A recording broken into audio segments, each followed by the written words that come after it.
So for this morning, I'll go over three different topics. One is the RFSY market share that I'll share with you. The second one, I'll just give you an overview of the different technology network and what product we want to target for those technologies. Then we go over the product with a focus on RFESI 100 and how we want to engage. First, I just want to give you the information. So this presentation is going to be on the Google Drive, and I sent you a link this morning of the Google Drive with where I will put the marketing information. So this is a link to the Drive, and also the recording of this presentation is going to be on the Google Plus community. I also sent you an invitation this morning to join this community. So at the end of the presentation, you will be able to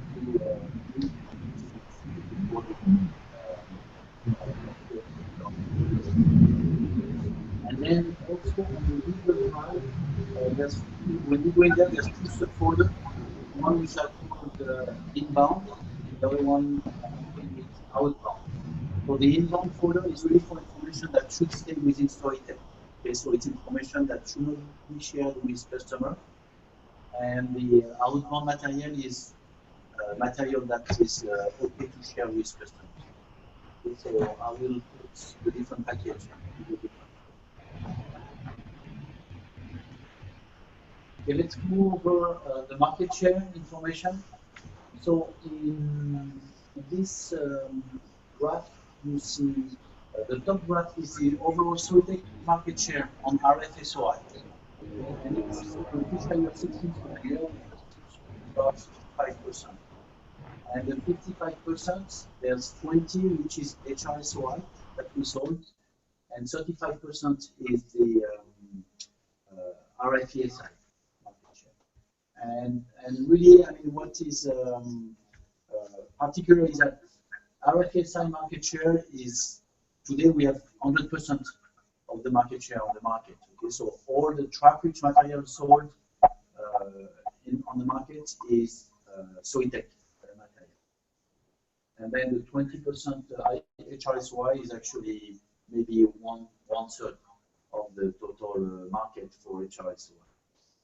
Okay, but overall market share for Storytel is 55%. And this year, so numbers change, depending on the forecast, and those numbers are back from April. So we know already they change a bit, especially with GF material. But we plan to increase our market share, and some of it should be HRSOI. We see some decline in RFESI, but the main reason is that we've assumed 80% market share for traffic material. This year, okay, because we think the competition is going to come in. We'll see how this goes, and hopefully we stay above that. Okay. So, but that gives you some ideas of where we stand in terms of market share today on the RFSOI. Christophe, are you a specific message to provide to the customer when the customer asks how much market share do we have? What do we say? I think we should say around 60%. I think it's a safe number. Can you align with Thomas? Because I never heard Thomas saying 60%. I always heard Thomas saying 70, 75%, maybe 80%. Oh, but that's for global SOI market. No, I'm only talking about our Make sure you align with Thomas and Dara. Because I don't want that us, since we are not salespeople, are going to say something different to the customer. Okay.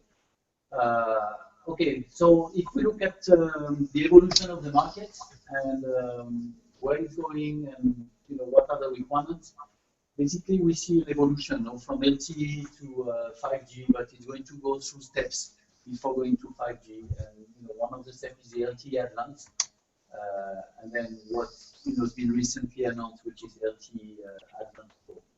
And if we look at the different features in those networks, we go from African C-band that we find in LTE, and then LTE Advanced with more band, we'll start to see the carrier aggregation downlinks, and then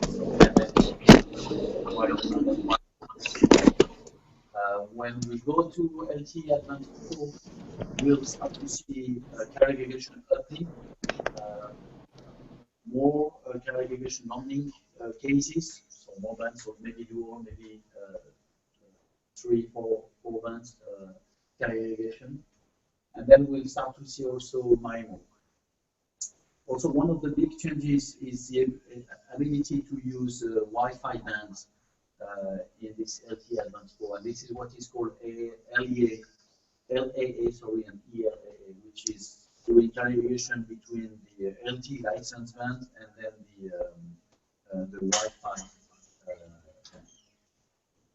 Now, for each of those requirements, the needs is for every time more linearity on the switches, and also we see now diversity switch and LNA required on the receive pass, so that gives some more opportunities for silicon. And I didn't talk about the 5G, but 5G is really after 2020, and then getting for more performance on the transistor. Now, how we map the different technology is initially on the LTE we had HRSOI, we had RFSI-80. What we see is because of the need for more linearity, we'll try to position RFSI-90, and we see this coming today where we have a demand for RFSI-90. And then when we move to the next generation, we will position RFSI-100.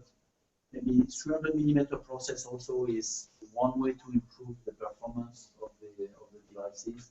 And I put DLT with question mark because today DLT is really question mark in terms of what is the economic of DLT versus a traffic product. Okay.